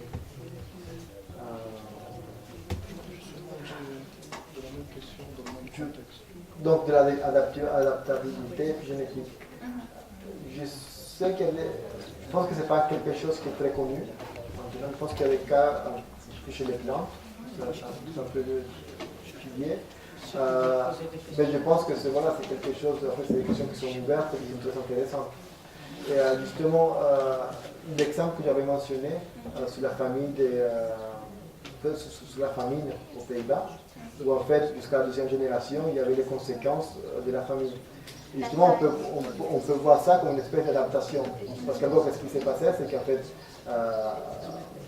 pendant la grossesse, il y a des hormones qui sont produits parce qu'il n'y avait rien à manger. Donc, en gros, ces hormones vont dire il faut que l'enfant ne soit pas très grand, pour ça, il va avoir moins besoin de nourriture. Et donc, ça, c'est en quelque sorte une adaptation, sauf qu'il n'est pas génétique. On peut imaginer que ça va permettre à une première ou deuxième génération de survivre, pour qu'ensuite, il y ait vraiment des changements génétiques qui vont venir derrière supporter l'adaptation. Donc, je pense que c'est tout à fait possible. Pour diminuer le taux d'utilisation, pour le moment. Il y a des façons. C'est vrai que la diminution elle ne sera pas spécifique, donc elle va diminuer Non, sur spécifique. l'ensemble de... Oui, c'est un problème de... Ça, c'est le côté traitement plus. Donc, Oui. il faut cibler. Oui. Si on Non, veut, par mais il y a exemple, des façons naturelles. Chez les mammifères, qui est mon domaine, je ne connais pas, mais je pense que dans les plantes, il y a des mécanismes de ce type. Oui, en fait, il y a une dérégulation épigénétique mieux au système. Donc, chez les plantes, je pense que ça existe, mais par exemple, toute personne pense, par exemple, puisqu'on a trouvé le système, comment ça démarre pour avoir une chimie, ils vont dire, oui, il faut seulement arrêter, par exemple, le côté épigénétique. Dans ce cas-là, c'est un peu plus lourd. Vous allez perturber toutes les autres régions. Notre solution, c'est, puisqu'on a trouvé qu'il y a une espace, la tête, c'est de trouver un truc qui évite ça. non, mais c'est qu'elle passe aussi, une adaptation naturelle. Naturel, ça c'est un Non, peu plus on en a parlé complexe. la dernière fois, on expliquait, en tout cas jusqu'à connaître l'épigénétique, l'adaptation d'un organisme vis-à-vis d'un environnement changeant, c'est par mutation spontanée. Oui. Mais est-ce que ça se fait au hasard, le mieux adapté par un phénomène acquis spontanément, il pourra donc proliférer aux dépens des autres. Mais est-ce que l'épigénétique, c'est l'environnement, pourra lui-même justement influencer pour qu'il y aura l'apparition de ce caractère qui permet au organisme de s'adapter. Donc, est-ce que c'est dans les deux sens? Les deux, oui, il y a les deux. La génération spontanée et l'adaptation. Et l'épigénétique Non. aussi. Donc, pour l'instant, on n'en sait rien. Mais je pense que c'est quelque chose qui est tout à fait possible. Ouais. Et ça revient en fait, finalement, il y a des gens qui commencent à parler du lamarckisme. Et dans l'évolution, il y a deux hypothèses qui sont au départ. Le darwinisme, où c'est vraiment la sélection naturelle. Oui. Et le lamarckisme, où c'était en fait plutôt, quand on avait besoin de quelque chose, eh bien, on induisait des phénotypes spécifiques. C'est comme si on a déjà Donc, la fonction et on attend qu'il nous donne l'ordre de l'exécuter. Donc c'est vrai qu'en fait, depuis un siècle, on dit que c'est uniquement la sélection naturelle qui joue un rôle, mais peut-être que des phénomènes comme ça, d'induction, pourraient vraiment pourraient exister, mais on ne sait pas pour l'instant. Pour faire ça, peut-être il faut retrouver les gènes qui sont Par exemple, pour la bactérie, elle ne s'adapte Je c'est pas génération Salvador pour sa présentation. Donc, j'ai une question concernant l'effet épigénétique. Donc, si on dans la recherche et dans des expériences qu'on a, parfois on tombe, c'est-à-dire sur des modifications morphologiques, mais on ne sait pas, par exemple, ces caractères morphologiques, on ne sait pas s'il s'agit d'une nouvelle espèce ou d'un nouveau individu, ou c'est l'effet épigénique seulement. Donc, est-ce que l'effet épigénique il touche des gènes essentiels de l'espèce, des caractères essentiels de l'espèce, ou seulement, c'est-à-dire les caractères qui peuvent différencier des individus d'une seule espèce? C'est-à-dire, est-ce que l'effet épigénique peut toucher les caractères essentiels d'une espèce, de telle manière à la modifier complètement? Mais je peux comprendre justement que c'est un peu différent et qu'il y a beaucoup plus de plasticité au niveau épigénétique chez les plantes que chez les animaux. Et que justement là, il y a plus de variabilité au niveau épigénétique. Mais après, je ne sais pas, est-ce que ça peut devenir, enfin, ça ne peut pas devenir une autre espèce, mais ça peut donner des caractéristiques. C'est-à-dire ici, pour mener la recherche, pour expliquer ou interpréter ces modifications, c'est-à-dire comment on pourra se pencher sur l'effet épigénique ou l'effet, c'est-à-dire qu'il y a réellement une modification au niveau du génome de la plante. Il faut faire une expérience comparative entre un qui n'est pas modifié, avec modifié, par exemple des chipsets, et voir est-ce qu'il y a eu une modification épigénétique dans l'environ de ce gène, dans les lanceurs de ce Non, mais gène. ça ne dit pas s'il y a savoir s'il y a déjà un phénomène génétique ou pas. Oui, ça, non, on Mais ne peut pas. après, c'est l'hérédité. Est-ce que c'est un phénomène héréditaire ou pas? Jusqu'à combien de générations on peut en parler? Si on peut le conserver, c'est probablement génétique. Oui. Mais si ça disparaît dans la deuxième génération, peut-être dans la troisième, c'est plutôt génétique. Je pense que c'est ça. Et pour savoir c'est quoi exactement, il faut faire des expériences donc plus ciblées. C'est-à-dire qu'on ne peut pas se pencher sur les deux en parallèle. On doit choisir une des voies. Donc, à la limite, c'est nouveau pour nous l'effet épigénique, mais comme vous avez déjà traité ça, c'est-à-dire est-ce qu'il y a des indicateurs qui nous indiquent ce qui se passe C'est réellement, ça, c'est l'effet héréditaire. Donc ça, c'est un indicateur, l'effet héréditaire. Est-ce que c'est transmis ou pas? C'est ça, ça reste pendant des générations, donc c'est un effet génétique. Vous pouvez pas faire. Est-ce que c'est transitoire ou est-ce que c'est. Si c'est en deuxième génération, ça disparaît au troisième. Ça veut dire que c'est épigénétique peut-être. Donc vous pouvez pencher sur le. Mais ça peut être faux dans certains cas. Alors, donc je vous remercie donc, pour la conférence qui est très enrichissante. Et donc une question, plutôt une remarque, c'est-à-dire la méthylation et l'acétylation est aussi bien observée donc, au niveau des histones qu'au niveau de l'ADN. C'est-à-dire dans les cytosines. La méthylation. Voilà. Méthylation. La méthylation. L'ADN. Ah, la méthylation. Voilà. Donc, pourquoi ce volet n'a pas été développé dans votre conférence? Est-ce que c'est-à-dire qu'il ne contribue pas aussi bien, c'est-à-dire par comparaison à c'est-à-dire celui des histones ou bien juste par rapport à votre spécialisation? Non, je fais beaucoup de. Je pense que le problème avec la méthylation de l'ADN, c'est plutôt une question technique, c'est qu'il y a la plupart du génome en fait il est méthylé. Surtout tout ce qui est séquences répétées ou des séquences d'origine rétrovirale, tout ça c'est méthylé au niveau de l'ADN. Et donc quand on fait cette approche de séquençage au débit, finalement ça revient à séquencer la totalité du génome. Parce qu'en fait c'est que les gènes qui sont actifs qui ne sont pas méthylés, donc c'est plutôt une dépression. Et donc au niveau expérimental c'est possible bien sûr, mais c'est beaucoup plus coûteux. Donc c'est pour ça qu'on préfère plutôt regarder les modifications d'histones, parce qu'on les trouve uniquement dans les gènes qui sont actifs ou réprimés de façon spécifique, et donc il y a beaucoup moins de régions à séquencer. Et donc on a des données qui sont beaucoup plus... voilà. Donc c'est une question expérimentale. Après, du point de vue conceptuel, c'est un peu la même chose. Ce n'est pas les mêmes mécanismes qui induisent la méthylation de l'ADN ou des histones, mais les deux peuvent avoir une influence dans le cancer. Et en fait, je pense qu'il y avait une diapositive ici. Oui. La droite, en fait, on analyse la méthylation de l'ADN par une technique qu'on appelle récupère. Et dans ce cas, on a hybridé sur des puces ADN qui contiennent uniquement les régions promotrices de tous les gènes. Diminuer un peu le coût. Voilà. Et on a regardé en fait des leucémies TLX positives ou TLX négatives. Et donc on voit que là, les gènes qui sont cibles de TLX, à nouveau, ils sont dérégulés au niveau du méthylome. Soit ils sont plus méthylés que dans les autres. Il y a plus de méthylation que dans les autres leucémies, soit il y en a moins. Mais en tout cas, la méthylation, elle est affectée. Et concernant les histones, est-ce que c'est-à-dire ça concerne l'ensemble des histones, c'est-à-dire les 4, ou bien il y a un par rapport aux autres qui est plus... Il y a surtout l'histone H3. H3, parce que j'ai vu H3. La plupart, c'est H3. Voilà, c'est le plus. Mais en fait, les autres aussi, ça existe, mais qui sont. Dans les autres histones, il y a aussi des studies qui sont modifiés, mais c'est plutôt des processus, plutôt dans la synthèse des histones ou dans l'assemblage de la chromatine, c'est plutôt des processus plus basiques, mais pas dans la régulation. Merci. qui fait que certaines modifications épigénétiques sont stables et d'autres sont réversibles? Qui fait la différence? Non. Les deux, ils sont réversibles en fait.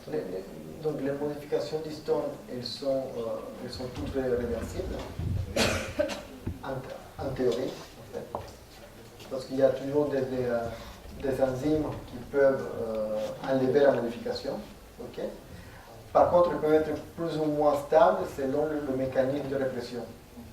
Donc il y a certains mécanismes de répression stables, et dans ce cas-là, ce qui se passe, c'est qu'il y a vraiment beaucoup de complexes répresseurs qui vont se mettre sur le gène, ils vont tellement le fermer. Donc ça dépend de la complexité de la voilà, modification. on ne peut plus bien faire. Donc ça, c'est dans le cas de modification d'histone. Dans le cas de l'ADN, de la méthylation de l'ADN, donc c'est un peu plus compliqué parce qu'on connaît, jusqu'à l'heure actuelle, on ne connaît pas des enzymes qui déméthylent. Okay. Donc en fait, la déméthylation, elle s'est faite, en tout cas c'est comme ça qu'on le croyait, elle s'est faite tout simplement au moment de la division cellulaire. Et il y a les deux allèles qui vont se séparer. Il y en a un qui est méthylé, un qui est méthylé, l'autre qui n'est pas méthylé. Et donc, soit il y a une copie de la méthylation, soit il n'y a pas de copie. Et dans ce cas, ça peut se perdre petit à petit. Donc, c'est la régulation. Sinon, maintenant, on a découvert de nouveaux mécanismes, ça c'est il y a 2-3 ans, où il y a en fait des enzymes, ils ne vont pas déméthyler la phytosine, mais en fait, ils vont dégrader l'ADN à cet endroit-là. Donc, ils vont couper une base avant, une base après, ils vont enlever les nucléotides, et après, c'est réparé normalement par la cellule, et la méthylation n'est pas prise en compte. Donc, c'est une façon de l'éliminer de façon un peu indirecte. Mais c'est un mécanisme très intéressant. C'est-à-dire par rapport à votre résultat concernant le TLX 1 ou 3. Voilà. Donc, qu'est-ce que ça peut, c'est-à-dire, comment on peut le voilà, c'est-à-dire apporter à la thérapie? Ce que j'avais proposé, par exemple, c'est une idée entre TLX3, il suffit donc sur L-tirante pour induire cette perturbation. On pourrait faire, par exemple, un criblage dans une banque de peptides qu'on a, par exemple dans des boîtes pharmaceutiques ou je sais pas, même dans des labos, ils ont une banque de données de peptides. Et on essaye, on prend un complexe, donc on prend TLX3 et L, et on met à chaque fois un peptide par exemple, et on voit est-ce qu'il empêche la fixation, jusqu'à trouver un qui empêche. Il pourra donc être un traitement. Si on ne trouve pas, donc il faudra donc synthétiser un, par exemple. Ça, c'est l'une des possibilités d'utiliser pour thérapie. Et ce sera une cible donc, thérapeutique, plutôt protéine, la paginique. Il faut bloquer la fixation, ça. Voilà. À ce niveau. Ouais. Donc il y a des gens qui essayent, avec des collaborateurs qui essayent de faire ça. L'autre façon, c'est puisqu'on sait que justement le TLX3 a un rôle vraiment essentiel dans le processus. Et on peut aussi inactiver TLX3 dans le cellule. On peut infecter, mais bon, pour l'instant c'est un peu la science-fiction, mais on pourrait infecter les cellules leucémiques avec un SHRNA dirigé contre le TLX, et donc faire un knockdown. Et dans ce cas, la cellule, ce qui se passe, c'est qu'elle continue à proliférer. Parce qu'il n'y a plus avec c'est TLX3 qui empêche la cellule de se différencier. Et si en fait on enlève TLX3, la cellule va se différencier, elle va devenir normale en quelque sorte. Donc ça c'est une façon. Il faut faire du knockdown, c'est pour finir. Mais d'autres façons, c'est puisque maintenant on a compris que c'est un problème vraiment de différenciation, on peut aussi essayer d'induire la différenciation. Parce qu'en fait, en gros, il ne faut pas essayer. Ce qui fait en gros, les thérapies actuelles, ce qu'elles font, c'est de détruire ces cellules-là carrément. Détruire les cellules. Donc c'est la chimiothérapie, la radiothérapie. En gros, c'est basé sur le fait que ces cellules-là prolifèrent. Et puisqu'elles prolifèrent, on peut les tuer plus facilement que les restes.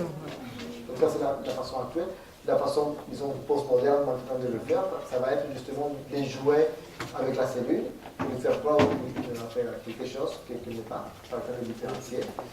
Et dans ce cas, on ne la détruit pas, mais par contre, elle devient une cellule normale. Parce que c'est mieux en fait de récupérer la cellule que de la détruire dans ce cas-là, parce qu'on pourra aussi perdre l'immunité. si tous les cellules sont infectées avec ce problème, le thymus il va servir à rien et on Non, a on la passe quand on fait la possibilité, thérapie, on on tue carrément le De l'inactivation de TLX3. Est-ce que ce sera efficace quel que soit le stade du cancer En fait, ça sera ciblé là. Quel que soit le stade du cancer. Est-ce qu'on est au début du cancer ou est-ce que ce Ah. sera efficace quel que soit le stade évolutif? Voilà, moi je ne suis pas vraiment spécialiste. J'ai seulement testé mais la peut-être science-fiction. des choses que- L'inactivation de la molécule, est-ce que ça pourrait en fait, agir Je comme peux un ça? peu répondre à ça, donc, parce qu'en fait, ce qu'ils ont déjà fait, c'est qu'ils ont pris quand même donc des leucémies en fait, chez les patients, donc à un stade avancé. Et quand on prend ces cellules-là, donc in vivo, et qu'on fait les knockdown de TLX, la cellule elle se différencie. Elle revient à ça. Donc ça peut marcher. Mais par contre, on ne sait pas si ça peut marcher vraiment in vivo, ça, c'est chez les patients. La vraie, comment par exemple pour cibler la biopsie, si cette SHRNA qui va bloquer TLX3 d'être exprimée, on peut la cibler de ne pas aller sur d'autres cellules, par exemple, et affecter aussi d'autres cellules. Si TLX3 il est aussi important dans d'autres organes, je sais pas, on va aussi l'inactiver. Donc on va, dans la chimère qu'on va introduire pour aller inactiver TLX3, on va ajouter un promoteur ou un énonceur, je sais pas, qui s'exprime seulement dans les cellules T. Donc on va inactiver seulement TLX3 dans les cellules T et pas dans d'autres cellules où il est exprimé normalement. Donc ça aussi, c'est ciblé. Et donc n'importe quel stade du cancer, même s'il a métastasé ailleurs, il peut être inactivé ailleurs aussi. Donc c'est pas seulement dans le premier stade où il est que dans le thymus, ou même dans les métastases, où ça sera ciblé aussi. Après, pour l'instant, c'est vraiment de la C'est la science-fiction. science-fiction, oui, c'est la thérapie génique, ouais. La thérapie génique, ça reste que dans les labos, sur in vitro et tout. Donc ça.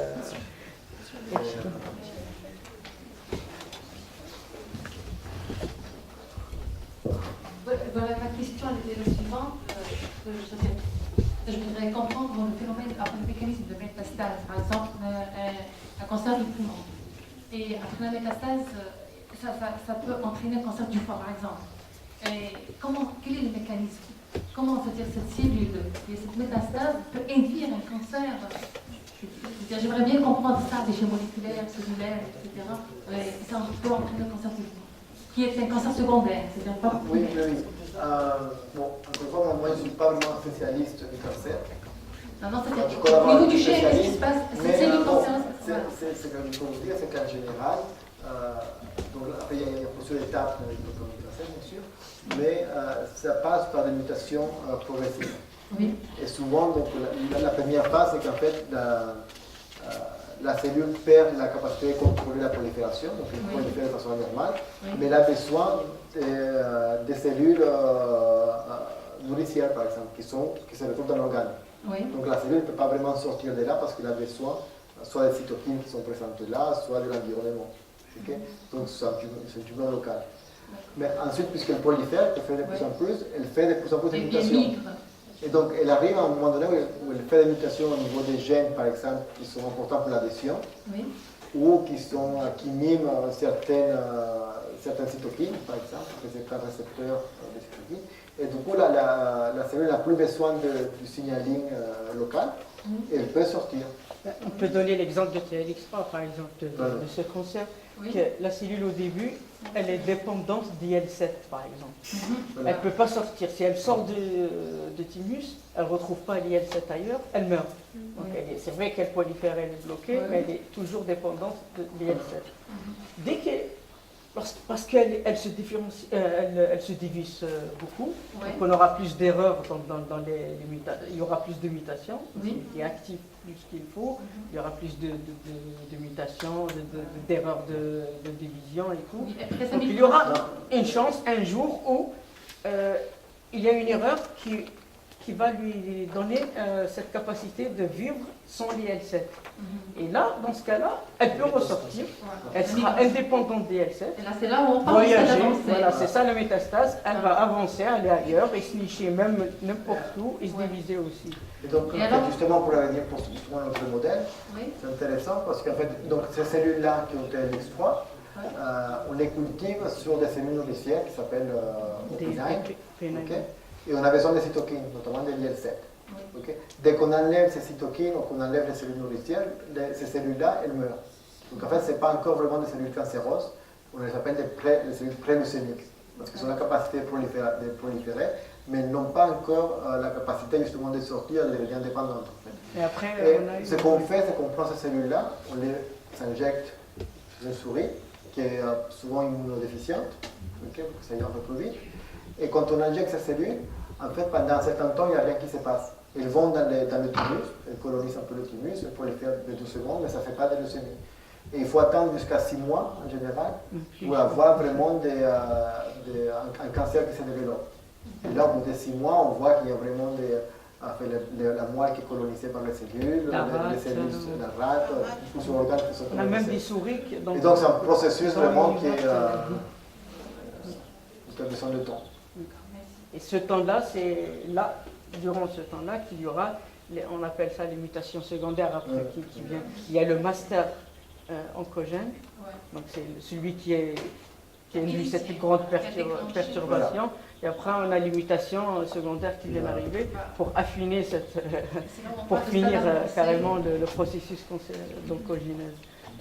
Et d'un coup, elle sort de cette prison, on va dire, là où elle était, elle peut aller ailleurs. Ça c'est un peu général dans tous les cas. Ok, donc, merci beaucoup. Une dernière question. Je peux L'influence des facteurs épigénétiques. Les critères qui déterminent l'influence des facteurs épigénétiques. Qu'est-ce que tu veux dire? Parce que déjà, en isolant un gène, l'isolement de gènes ou un groupe de gènes, d'une maladie, sur une pathologie, n'est parfois pas suffisant pour déterminer la relation penetrance epigenetic factors, qui peuvent avoir un effet significatif ou non.